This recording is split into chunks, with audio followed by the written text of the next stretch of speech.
आप बहुत बड़े आदमी बनना चाहते हैं, बहुत पैसा कमाना चाहते हैं, शोहरत पाना चाहते हैं तो यह महत्वाकांक्षा है। लेकिन यह सब अगर आप किसी का हक मारकर करना चाहते हैं तो यह एक लालच है। महत्वाकांक्षा जितनी अच्छी चीज है, लालच उतनी ही खराब। अभिमन्यु अर्जुन का पुत्र था जो महापराक्रमी और जन्मजात योद्धा था। कहते हैं कि उसने माँ के पेट में ही चक्रव्यूह को तोड़ने की विद्या सीख ली थी।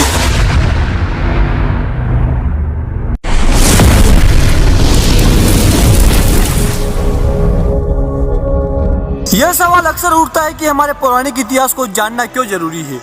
इसे जानना इसलिए जरूरी है ताकि अतीत में जो गलतियां हुई है हम उन्हें दोहराए नहीं, और जो कुछ अच्छा हुआ है उनसे सीखकर हम भी इस दुनिया को बेहतर बनाने में अपना योगदान दे सके। आज मैं आपको बताऊंगा सफलता के वे सूत्र जो हम सभी को महाभारत से सीखने चाहिए। क्वालिटी चुने, क्वांटिटी नहीं। भगवान कृष्ण कौरवों और पांडवों दोनों में किसी का भी विनाश नहीं चाहते थे। वे आखिरी तक युद्ध को टालने का प्रयास करते रहे, लेकिन युद्ध अनिवार्य हो गया था। कृष्ण ने दुर्योधन और अर्जुन दोनों को एक विकल्प दिया कि एक तरफ मेरी अक्षौहिणी नारायणी सेना है तो दूसरी तरफ मैं अकेला हूँ, जिसे जो चाहिए चुन लीजिए। एक तरफ क्वांटिटी थी तो दूसरी तरफ अकेले श्री कृष्ण, वो भी निहत्थे, हालांकि क्वालिटी से भरपूर। दुर्योधन ने क्वांटिटी चुनी तो अर्जुन ने क्वालिटी, लेकिन युद्ध का परिणाम क्या हुआ सब जानते हैं। तो गिनती की दौड़ में ना पड़े, गुणवत्ता की खोज करे, तभी आप लोग सक्सेस हो पाओगे। नंबर 2, समय के साथ बदल जाए। कि समय के साथ बदल जाए। चौसर में हारने के बाद पांडवों को 12 साल के वनवास और 1 साल के अज्ञातवास पर जाना पड़ा। अज्ञातवास की परिस्थिति बेहद कठिन थी, उन्हें हर हाल में छुपना ही था, और छुपने वाले भी कौन है जो लाखों में पहचान लिए जाए पांडव पुत्र। इनका अज्ञात रहकर छिपे रहना एक असंभव सी चुनौती थी, लेकिन इस चुनौती से घबराकर इस पर आंसू बहाने के बजाय पांडवों ने तय किया कि समय बदला है तो हम भी बदल जाएंगे। वे छिपने के लिए राजा विराट के यहाँ जा पहुँचे।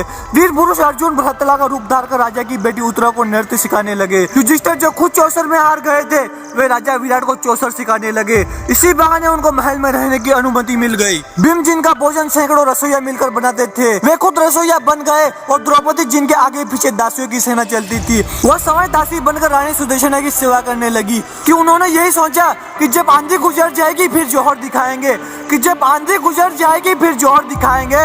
वक्त अच्छा है तो मखमल पर कदम रखते हैं, कि वक्त अच्छा है तो मखमल पर कदम रखते हैं, वरना अंगारों पर चलने का दम भी रखते हैं। नंबर 3, अपनी जानकारी अपडेट करें। अभिमन्यु अर्जुन का पुत्र था जो महापराक्रमी और जन्मजात योद्धा था। कहते हैं कि उसने माँ के पेट में ही चक्रव्यूह को तोड़ने की विद्या सीख ली थी, लेकिन गलती क्या हुई कि उसने अपनी विद्या को कभी अपडेट नहीं किया। उसने जितना सीखा था उसी पर रुक गया, शिक्षा पूरी नहीं की। परिणाम यह हुआ कि वह चक्रव्यूह तोड़कर उसमें प्रवेश तो कर गया, लेकिन वापस जीवित नहीं लौट पाया, क्योंकि उसने वापस लौटने का पाठ कभी पढ़ा ही नहीं था। इस तरह संभावनाओं से भरा हुआ एक तेजस्वी युवक अकाल मृत्यु के अंधकार में खो गया, सिर्फ इसलिए कि उसकी जानकारी अधूरी रह गई थी। नंबर 4, महत्वाकांक्षा और लालच के बीच अंतर। आप बहुत बड़े आदमी बनना चाहते हैं, बहुत पैसा कमाना चाहते हैं, शोहरत पाना चाहते हैं तो यह महत्वाकांक्षा है। लेकिन यह सब अगर आप किसी का हक मारकर करना चाहते हैं तो यह एक लालच है। महत्वाकांक्षा जितनी अच्छी चीज है, लालच उतनी ही खराब। दुर्योधन चक्रवर्ती सम्राट बनना चाहता था, उसकी महत्वाकांक्षा थी कि सिर्फ हस्तिनापुर ही नहीं 10 दिशाओं में उसका राज हो, लेकिन उसे लालच का अभिशाप डस गया। उसने अपने ही भाइयों का हक मारकर पांडवों को 5 गांव देने से मना कर दिया। फिर क्या हुआ?